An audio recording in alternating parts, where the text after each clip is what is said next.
आम राज्यर जेतिकी peak hour रे जेतिकी मेगावाटर आवश्यकता रही कम उत्पादन होउछि।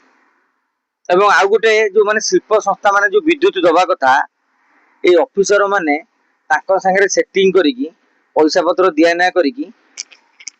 एमाने सेटिंग मागु ना मन कर तुमर 750 यूनिट दवा दरकार सी दौनी ये माने भी मागु ना कहीं सी बाट अलग बाटे बिकुंट एमाने पुणी किणुंट ये गोटे बेपार आज्ञा चलती एक एवं ओभरलोडिंग कथाटी सत्य गाँव में आपड़ देखिदेवे डीम हो लाइट जलूला गोटे फैन भारी कष्ट डाकी डाकी बुलूला मु बुलूची बुलूची कही एबे गाँ गाँव एसी लगे ट्रांसफर पावर बढ़ला आउ ये खरा दिन आसीगला बोली आउ 4-5 जन एसी लगेदेले से कैपेसिटी नौनी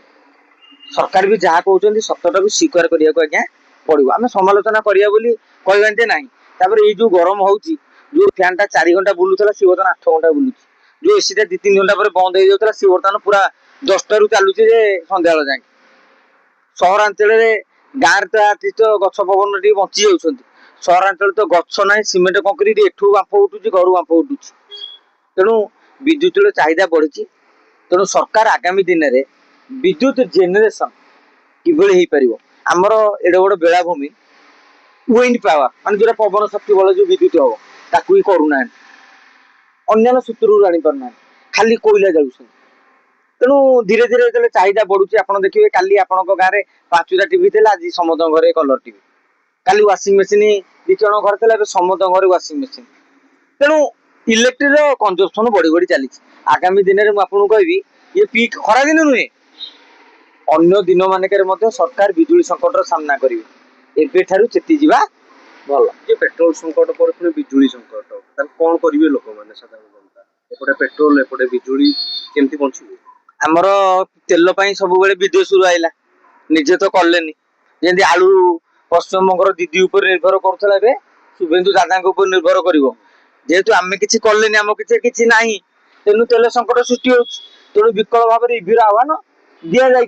जेहेतु आम पाखे कब्जार ना शुण आपड़ पड़िशा घर बाहर आइले जब शाग तोड़े ताले सबुदिन शाग भजा खाईपर तेणु भारतर स्थिति से